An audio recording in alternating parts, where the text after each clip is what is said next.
ആലപ്പുഴ ജില്ലയിലെ കടപ്പുറം വനിതാ ശിശു ആശുപത്രിയിൽ ചികിത്സാ പിഴവ് സംഭവിച്ച കുട്ടിയുടെ രക്ഷിതാക്കളെ കെ.സി. വേണുഗോപാൽ എം.പി. സന്ദർശിക്കുകയാണ്. എം രാഗേഷിന്റെ വിവരങ്ങളുമായി. രാഗേഷ്, ഈ ചികിത്സാ പിഴവ് വലിയ വാർത്തയായതാണിപ്പോൾ. കെ.സി. വേണുഗോപാൽ കുടുംബത്തെ സന്ദർശിക്കുന്നു. എന്താണ് വിവരങ്ങൾ?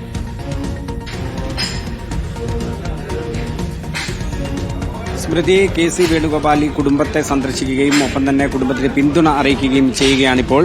അതാണ് നമ്മൾ കണ്ടുകൊണ്ടിരിക്കുന്നത്. നമുക്കറിയാം, ഈ വാർത്തയുമായി ബന്ധപ്പെട്ട് രണ്ട് ലാബുകൾ ആരോഗ്യവകുപ്പ് പൂട്ടുന്ന സാഹചര്യമുണ്ടായിരുന്നു. ലാബുകൾ പൂർണ്ണമായും അടച്ചിട്ടില്ല. സ്കാനിംഗ് വിഭാഗമാണ് ഇപ്പോൾ പ്രവർത്തനം നിലച്ച് സീൽ ചെയ്ത അവസ്ഥയിലുള്ളത്. ഇതുമായി ബന്ധപ്പെട്ട് ആരോഗ്യവകുപ്പ് പറയുന്നത് 2 വർഷമായി ഇവർ സൂക്ഷിക്കേണ്ടിയിരുന്ന യാതൊരു തരത്തിലുള്ള രേഖകളും സൂക്ഷിച്ചിരുന്നില്ല. അതുകൊണ്ട് തന്നെയാണ് നടപടിയെടുത്തിട്ടുള്ളത് എന്നുള്ളതാണ്. ഇനി ഇപ്പോൾ നാളെ അമ്മയുടെയും കുഞ്ഞിന്റെയും സ്രവം എടുത്ത് പരിശോധനയ്ക്ക് അയക്കും. പരിശോധനയ്ക്ക് ശേഷമായിരിക്കും എന്താണ് ജനിതക വൈകല്യം ഉണ്ടാകാനുള്ള കാരണം എന്നുള്ളത് സംബന്ധിച്ച മറ്റ് പരിശോധനകളും മറ്റുമൊക്കെ നടക്കുക.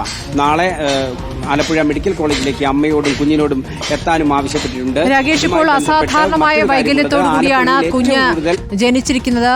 നേരത്തെയുള്ള സ്കാനിങ്ങിലൊന്നും ഇത് തെളിഞ്ഞില്ല എന്നുള്ളതാണല്ലോ ഇപ്പോൾ ഇത് വലിയ രീതിയിൽ ചർച്ച ചെയ്യപ്പെടാനും കാരണമായിരിക്കുന്നത്. കുഞ്ഞിന്റെ ആരോഗ്യസ്ഥിതി എങ്ങനെയാണ്? എന്താണിപ്പോൾ ഈ കുടുംബം പറയുന്നത്? കുഞ്ഞിന്റെ ആരോഗ്യസ്ഥിതി അതേ ഗൗരവമായ അല്ലെങ്കിൽ ഗുരുതരമായ അവസ്ഥയിൽ തന്നെ തുടരുകയാണ്. ഇതുമായി ബന്ധപ്പെട്ട് ആരോഗ്യമന്ത്രി നൽകിയിട്ടുള്ള ഉറപ്പുകളിൽ വിശ്വസിക്കുന്നു എന്നുള്ളതാണ് കുടുംബം പറയുന്നത്.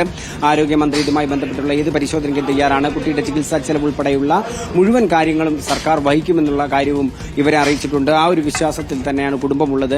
ഇനി മറ്റൊരു കുട്ടിക്കും ഇത്തരത്തിലുള്ള ഗുരുതരമായ സാഹചര്യം ഒരു സർക്കാർ ആശുപത്രിയിൽ നിന്നും ഉണ്ടാകരുത് എന്നുള്ളത് തന്നെയാണ് കുടുംബം ആവശ്യപ്പെടുന്നത്.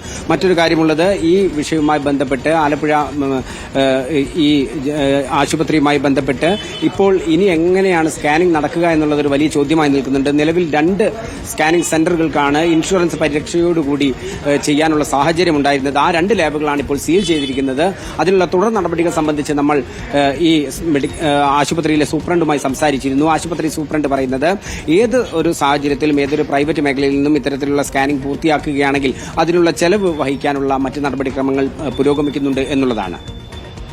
രാഗേഷാണ് വിവരങ്ങൾ നൽകിക്കൊണ്ടിരിക്കുന്നത്.